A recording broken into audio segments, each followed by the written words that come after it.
Главный четверг. Главы городов и районов республики еженедельно на радио «Спутник Абхазия». Подробно о сложных задачах, непростых решениях и немного о себе. Для того, чтобы в городе сохранялось правильное санитарное положение, необходимо проводить разбор отходов и вовремя вывозить мусор. Горы невывезенного мусора портят эстетический внешний вид города и становятся причиной неприятных последствий.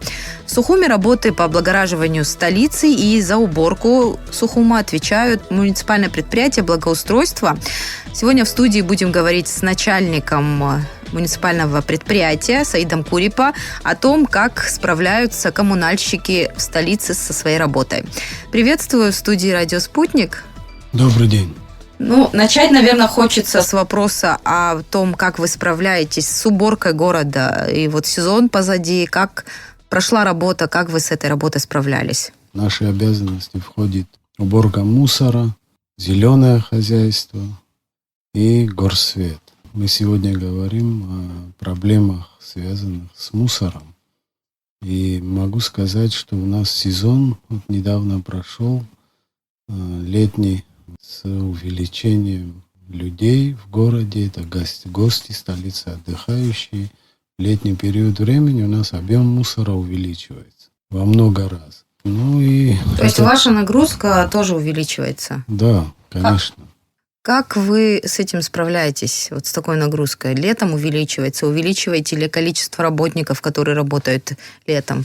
В городе у нас расположены места для сбора мусора, где мусорные контейнеры объемом 1,1 куб, это евроконтейнеры. У нас порядка около 600 с лишним этих контейнеров по городу расположены. Помимо этого еще и 10-кубовые контейнера, тоже порядка около 120 единиц, которые по городу расположены. Механизм работы уборки этих мест для сбора мусора у нас получается, что 2 раза в день мы в разрезе года, обычный режим работы у нас 2 раза в день мы убираем каждый контейнер, который расположен по всему городу. Если это говорить о летнем сезоне, этот сезон, предыдущий сезон, у нас был момент, когда и 3 раза в день, и 4 раза в день не хватало. То есть количество мусора в разы увеличивается. Конечно, были проблемы, связанные, вы знаете, мы этот мусор весь вывозим в город Гал.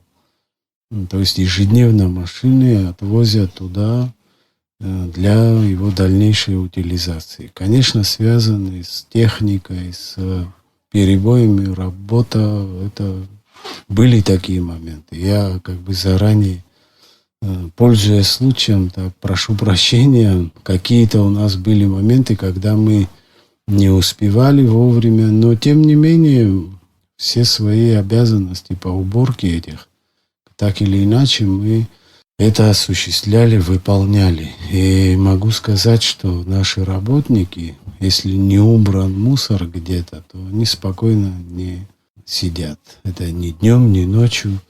У нас без выходных, без праздничных дней эту работу надо осуществлять ежедневно. Количество работников же у вас определенное, нагрузка увеличивается. Как быть в этой ситуации? Помимо этого у нас в городе есть определенные улицы, которые относятся к госкомпании Абхазавтодор. Обслуживание, уборку этих улиц осуществляет Автодор. Это улицы, я могу перечислить эти улицы, чтобы понимали. Где ваша ответственность, где их ответственность? Да, их ответственность лучше мне определить, чтобы понятно было больше.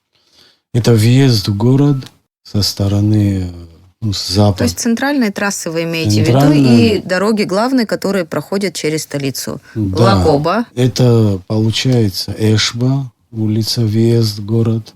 Потом переходит на Дзидзария, на Генерал-Атбар спускается вниз до улицы Лакоба. По улице Лакоба в сторону Киласури, значит, это Акиртава улица, потом Кодорское шоссе до моста, до въезда в город с другой стороны.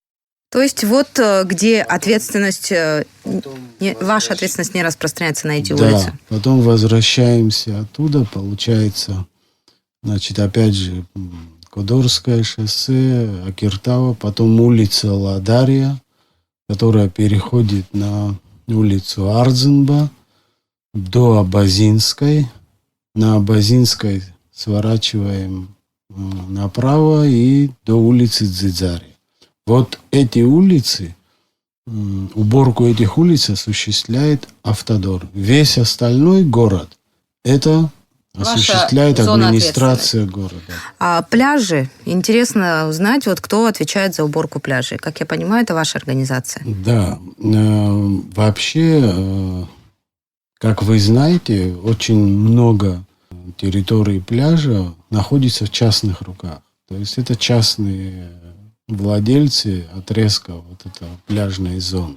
То, что находится не выход, не у этих частных, значит, владельцев, мы обслуживаем эту территорию. Другое дело, что там же, где эти частники, частные лица, которые владеют отрезками этого пляжа, мы у них тоже обслуживаем, мы вывозим у них мусор. Но саму очистку этой территории осуществляют они. И таких с каждым годом больше. То есть отрезки, например, Киласурское направление, Синоп, Турбаза. Там очень... Центральный вот пляж, центральная набережная. Это обслуживаем мы. Ну, были вопросы у граждан. Иногда были ситуации, когда был мусор на пляжах. Я сама могу это засвидетельствовать, но, возможно, были на это объективные причины. Нет, еще раз, вот если говорить центральные пляжи, мы сейчас говорим от Диаскурии до Маякского поворота, да, если вот эту часть говорим. Там тоже хозяева, которые участки этих пляжей арендуют и работают. В принципе, это их обязанность убирать саму территорию пляжа. Вы знаете, вот в прошлом году было стихийное бедствие, и когда на пляже вынесло очень много мусора и деревьев, конечно, тогда администрация помогает, и все эти вопросы решаем мы, потому что это серьезные такие когда такие происходят, и даже граждане подключаются порой к этому процессу. Конечно, да. А если говорить о нормальной ситуации, то это ведение тех людей, которые арендуют. Опять же, увозить мусор, это у нас с ними договора, и мы вывозим оттуда, очистку пляжа.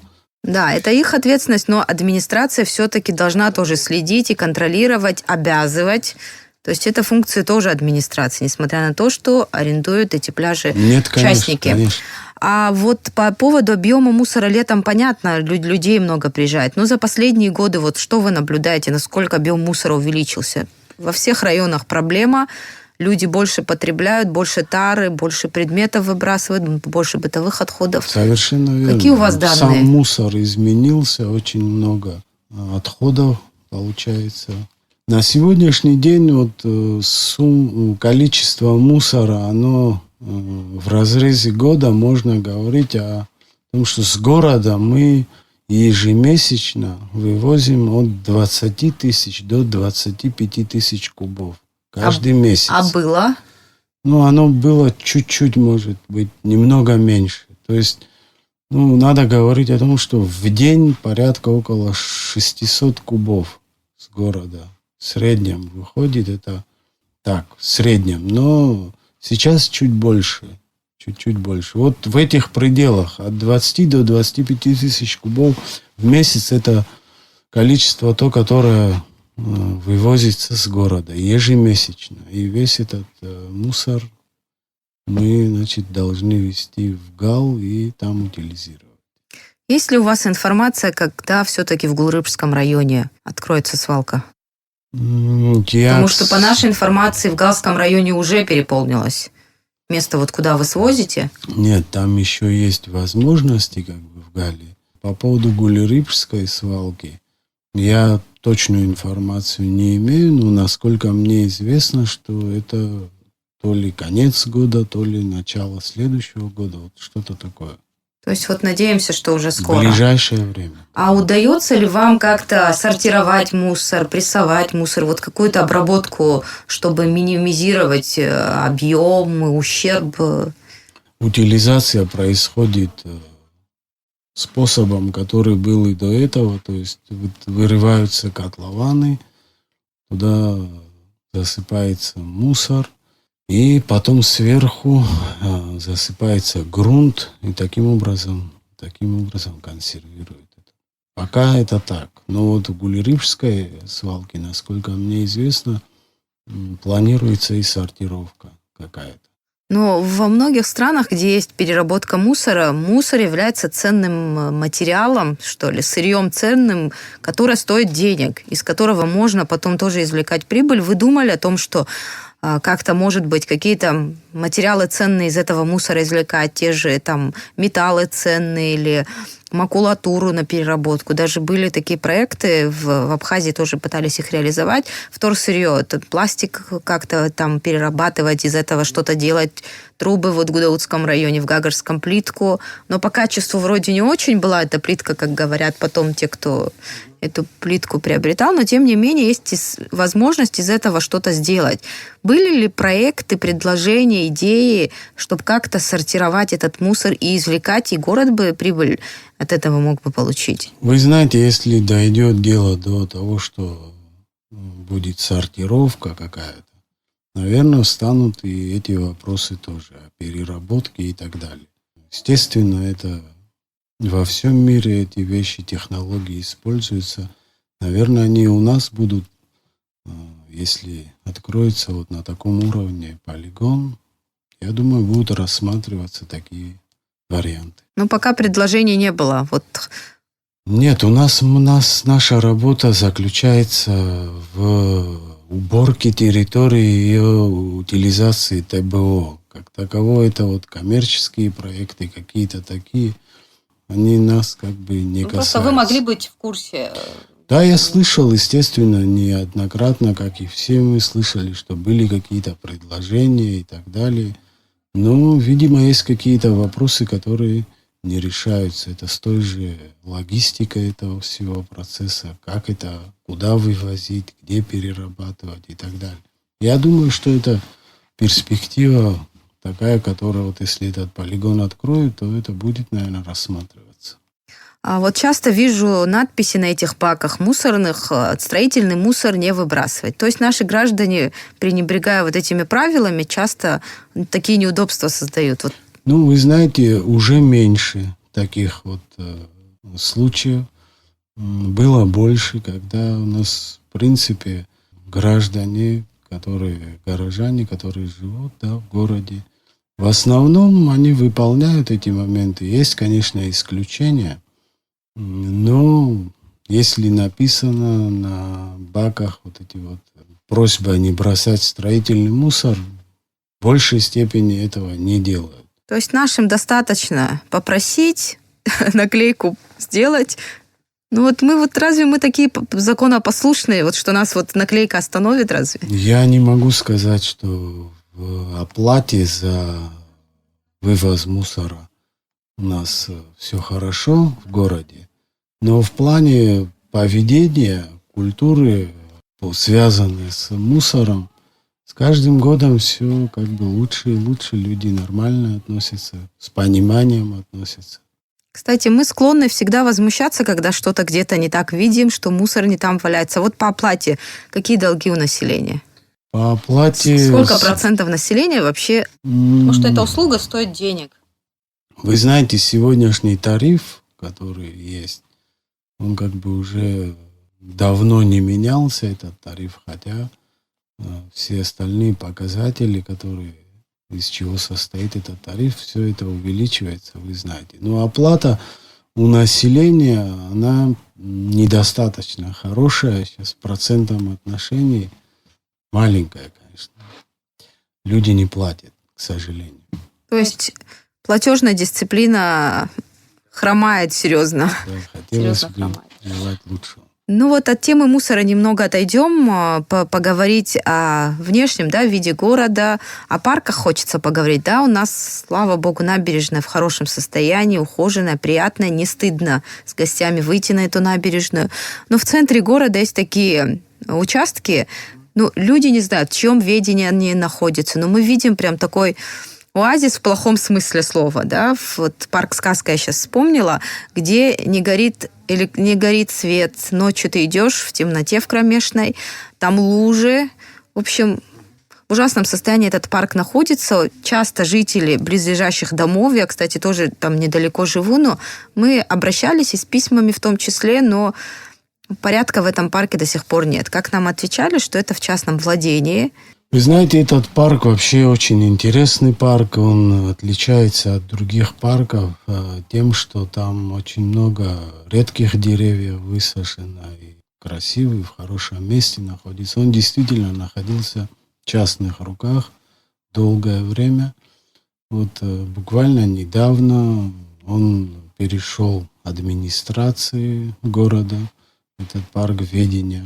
Сразу же после того, как он перешел, этот парк ведения, вот мы провели большую работу по очистке этого парка. То есть там вся парковая часть, деревья, кустарники, которые произрастают, они были в ужасном состоянии и в заброшенном состоянии.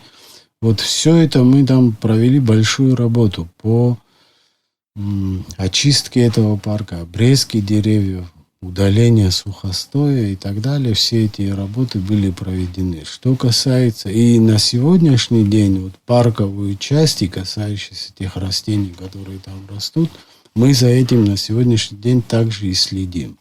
Другое дело, что само состояние, фонтан, который там находится, там детские площадки, покрытие, свет в парке.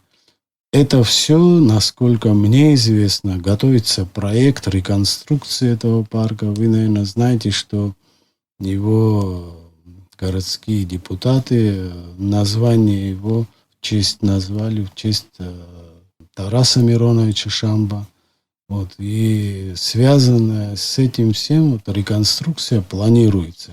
Когда и как это будет, я не могу вам ответить, но на сегодняшний день, если не говорить о каких-то инженерных там строениях в парке, ограды и так далее, что касается парковой части самой, мы за этим ежедневно следим. И косят, и убирают от мусора и так далее, и так далее. Что касается реконструкции, я, насколько знаю, в планах план реконструкции подготовить и делать капитальный ремонт этого парка. Ну, а что вот мешает хотя бы временно? Потому что люди через этот парк проходят. Там сейчас проезжая часть, машины уже проезжают вот рядом с этим парком, да, со всех сторон, получается. И удобно просто пересекать этот парк, просто освещение сделать. Это очень дорого. Вы знаете, это все входит вот в план реконструкции, потому что, там, кстати говоря, вы, наверное, знаете, что вот стояли столбы, которые имеют свою историю. Там Siemens компания в свое время еще фонари, которые Да. вот мы их как раз, эти фонари оставшиеся, демонтировали, они находятся у нас на территории. То есть новое освещение, проект, я еще раз говорю, это входит в план реконструкции. Будем очень надеяться и ждать, когда отреставрируют, сделают ремонт, приведут в порядок этот парк. А вот в центре города понятно, да, мы видим работу вашу, а в других микрорайоне, например, Новом, в других частях Сухума? Вы знаете, на сегодняшний день, касающийся вот этих микрорайонов, новый район, например, там есть управы районные, которые они там провели реформы в администрации. Это домоуправления, которые стали сейчас управами. Стали управами, да. Это реформа, которая, как я понимаю, дает возможность больше прав у этих и возможностей, связанные с состоянием коммунальных делов, там, всех коммуникаций и так далее. Но Мы сталкиваемся часто с руководителями управ. Вот по новому району очень активная работа ведется постоянно. Они проверяют парки, скверы, которые у них есть, в центральной части. Обрезкой занимаются. Очень много заявок у них, связанные с деревьями и с другими вопросами. То есть активная работа идет на... То есть это в их ведении, я так понимаю, получается? Да, они обращаются, что территории. делают своими силами, что обращаются к нам. То есть там работа тоже ведется так. Не все сразу, наверное, но тем не менее я могу сказать, что они активно, очень ежедневно этим занимаются, работают. Вот зеленое хозяйство тоже это в вашем ведении находится. Часто, когда вы начинаете проводить какие-то работы, общественность начинает возмущаться, да, не так обрезку сделали, тут дерево вырубили. Вот на самом деле, когда вы начинаете работу, вы наверняка должны со специалистами советоваться, прежде чем вот такую работу начинать, с экологами, там, не знаю, с биологами, с экологами. Советуетесь? Вы знаете, естественно, мы столкнулись, бывает всякое, и кто-то, кому-то нравится, кто-то замечания делает. Поэтому... Но не всегда мы можем правильно оценивать происходящее. Конечно. Мы не специалисты, поэтому Конечно. визуально нам не нравится, но, может быть, это нужно. Совершенно верно. Поэтому на сегодняшний день вот, практически каждое дерево, которое, если говорить о обрезке дерева глубокое там, или что-то, работы связанные с этим, мы без службы экологической практически ни один шаг не делаем. Это было указание такое строго дано после каких-то таких моментов. И все мы строго в соответствии с экологической службой часто общаемся с ними, советуемся, планируем даже свои какие-то работы совместно с ними. Бывает такое, когда вот по улице нужна обрезка, мы со специалистами, с ихними обходим каждое дерево. И такое бывает. Ну, есть, когда это надобности такой нету, необходимости, и они дают поручение, форму, как это делать, эту обрезку, в каком виде, и мы следуем этому делу. Практически наша служба, чтобы самовольно куда-то подошла и делала какую даже формовку каких-то вещей, там, незначительных кустарников или этот. Все мы советуемся с ними в тесном контакте.